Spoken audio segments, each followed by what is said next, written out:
సామాన్యుడు ఉండగలుగుతున్నాడు తప్పితే అందరూ దాని వంకే చూస్తున్నారు. దాని వంకే ఆ న్యాయ దేవత వంకే చూస్తున్నారు తప్పితే అక్కడ కూడా న్యాయం జరగకపోతే ఇంకేం లేదు. ఇప్పుడు కూడా పాపం పోలీసులు కూడా అంతే, పోలీసులు కూడా అటువైపే చూస్తున్నారు.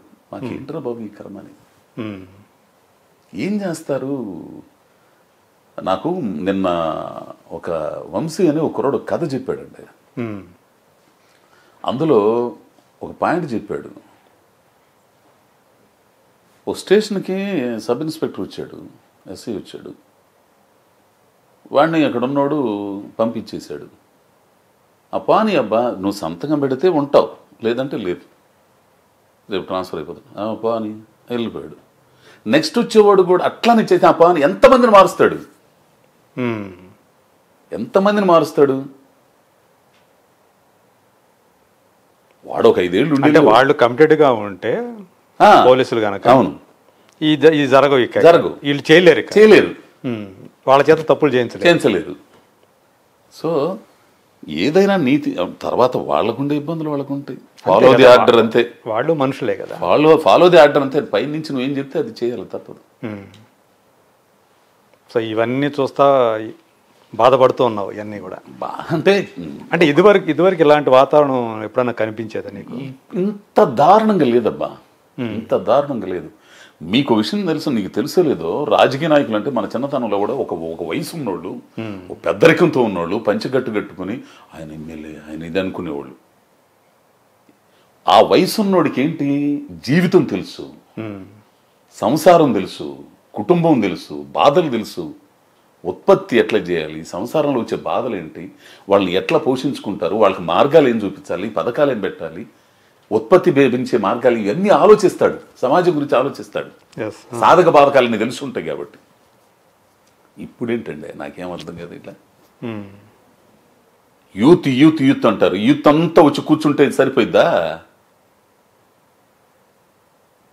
మరి ఎందుకున్నాడు మోడీ గారు అంత ముసలోడు? ఆలోచన విధానం విశాలంగా ఆలోచించగలగాలి కదా.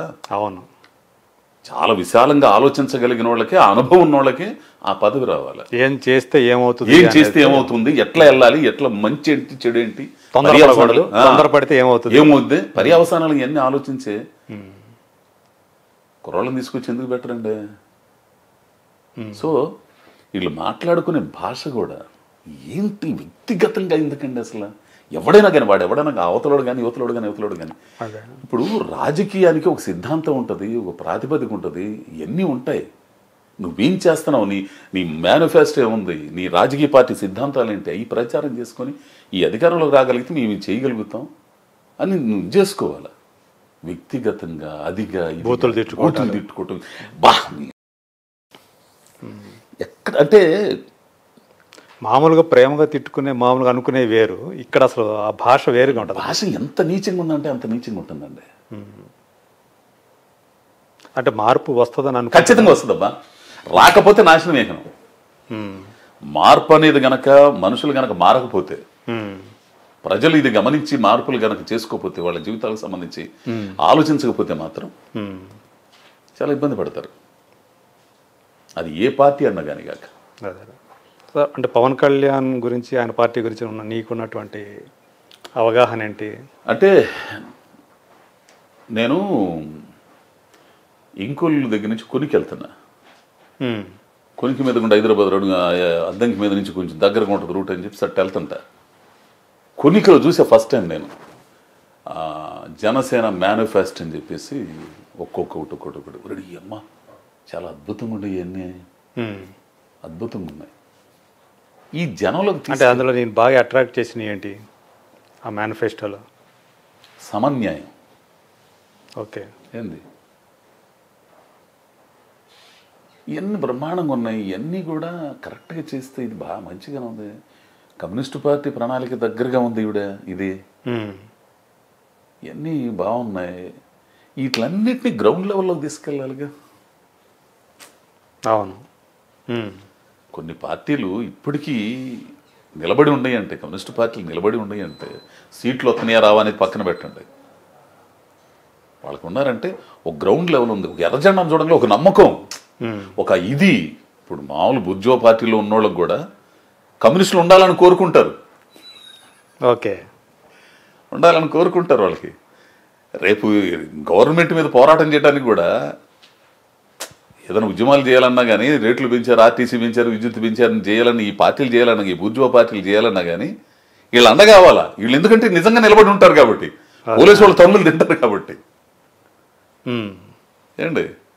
సో అట్లానే ఇది గ్రౌండ్ లెవెల్లో ఆ సిద్ధాంతాన్ని తీసుకెళ్ళగల కార్యకర్తల్ని మనం ఎందుకు పనిచేస్తున్నాం, ఎందుకు ఉండాలి, వ్యక్తి పట్ల అభిమానం కరెక్ట్గా ఉండాలి. ఉంటేనే వ్యక్తి పట్ల అభిమానాన్ని, ఆచరణని ఆ సిద్ధాంతపరంగా మలుచుకోగలిగారు.